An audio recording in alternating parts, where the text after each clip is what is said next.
What's going on, guys? I'm Luke Goozdich, author of Fire in the Tall Grass, a Noah Redford adventure, available now. You can check that out in the link below. On Instagram, ls_author. I asked for you guys to send in your questions, and I've got the answers for you today. We got 10 questions to get through, so we'll start now. First one is, would love to hear about your process, daily word count, outlining, etc. And I would say the easiest answer is that my writing process got absolutely demolished once I had kids. It's gone. It's no longer what it used to be. It's now just a patchwork of different times that I can fit in writing. 15 minutes before a meeting, and maybe 30 minutes before bed.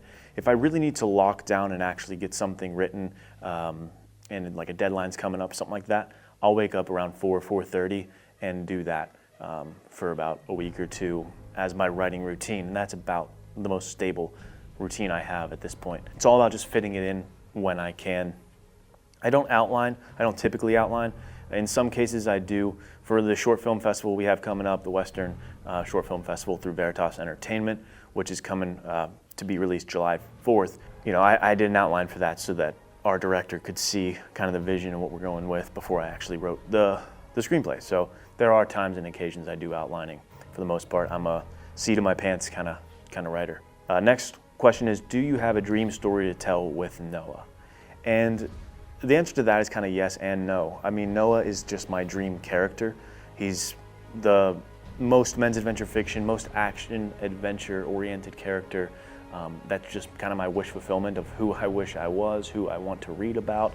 He's the perfect character for me, but there's no particular story I need to tell with him or want to tell with him. I just want to see him more. I want to see him do more and be with him more. So there will be much more to come for Noah. If there's a dream story, I don't know it yet. The next one is, does it have a playlist? Now, I know this one's made a few people mad in my DMs. This is the first book I released that doesn't have a workout or a playlist to it. But I'll make up for that with, there's gonna be posts on my Instagram, so follow me, ls_author. We're gonna talk about the workout, and we'll talk about the playlist as this comes out. Playlist is difficult. I'm gonna try to kind of talk to the community and build one together because I didn't listen to music while writing this one. It takes place in the 1920s. And I didn't have any music for it that really fit, so I just wrote this thing in silence. So there wasn't a whole lot of music in my head. But there absolutely would be a Noah Redford workout. I think me and Casey from Veritas Entertainment will probably work on a Noah Redford workout, maybe a workout video to show you guys so we can do an adventure workout together. So that'd be fun. Next one is asking, is it only Kindle or is there paperback and hardcover? There's paperback, that's available now. You can go and get it in the link below. There also is going to be a collector's edition hardcover that has some of the Noah Redford short stories in it as well, and that'll be coming down the line, so stay tuned for more information on that, which will be pretty cool.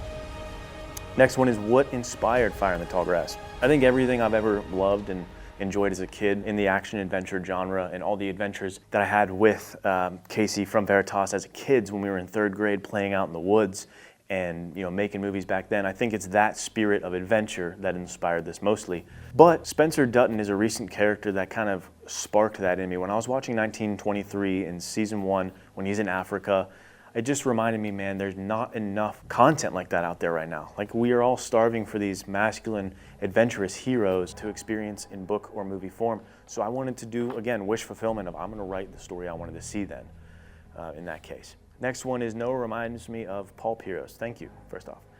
What makes him unique amongst that group of legendary characters? I don't know if this is gonna answer that question of what makes him unique or not, but I guess what stands out to me about Noah and what matters most to me about Noah isn't so much those action-oriented qualities of like, oh, how tough he is, how good of a fighter or whatever. It's the fact that he's got such strong standards when it comes to his morals and his character and the line he's willing to draw in the sand and not back down from. It's that kind of thing I love about Noah. He's got his morals, he's got his character, and he's gonna stick to it, and I love that about him. So I guess hopefully that answers your question. Next one is, I love bad guy characters. Me too, bad guys are sweet. What is the bad guy like in this book? It's interesting. The bad guys in this kind of ebb and flow. This one doesn't have like some arch enemy, but you'll see him fight everything from lions to giant serpents to mercenaries. Across the board, he fights a lot of dudes in this. If there's one bad guy that sticks out to me the most, there is an Italian soldier that he comes across towards the end of this, And he was my favorite interaction with Noah, favorite bad guy for Noah, because he's also a boxer. I mean, he was also in World War I, and they get to meet back up in this new battlefield in Africa and have a car chase, a gunfight, and a boxing match all together. So if you like bad guys, you might like The Italian. Will there be another No Redford book? As I said, yeah, lots of No Redford books to come. The next one will be Noah Redford, kind of when he was a bit younger as a professional boxer out in London for a few boxing matches when he falls in love with Rebecca, which is his wife. You'll see her in the short stories. But he meets her and she's got some ties to the mafia. It's kind of going to be a save the princess story for Noah Redford to get his future wife out of those mob ties and into a future with him. Next one, what's the hardest part about writing this book? If you guys have been following along, you know it was losing the manuscript about a week before it came out. I got my laptop destroyed by some coffee and we almost lost the manuscript. It was almost not existent to the point where we weren't going to be able to get it out in time. So that was the hardest part, was kind of salvaging it, getting the edits back in, reformatting the book all in time to get this thing released. And we did, so that was good. But that was the hardest part, was absolutely the technical challenge of your manuscript's gone, reformat it, re-edit it, put all those edits back in. So that was horrible. Last one is, if you could step into Noah Redford's boots for a day, would you, or is it a little too dangerous? I guess that's why I like to read his stories at a distance. I think if I were really in his place, I would not like that very much. I would probably be pretty sick to my stomach if I was in some of these situations. But I would love to be the type of guy like Noah Redford who could do those things. So that's a yes and no. I think mentally, easily, sitting in this nice room, it's like, yeah, I would love to be Noah Redford.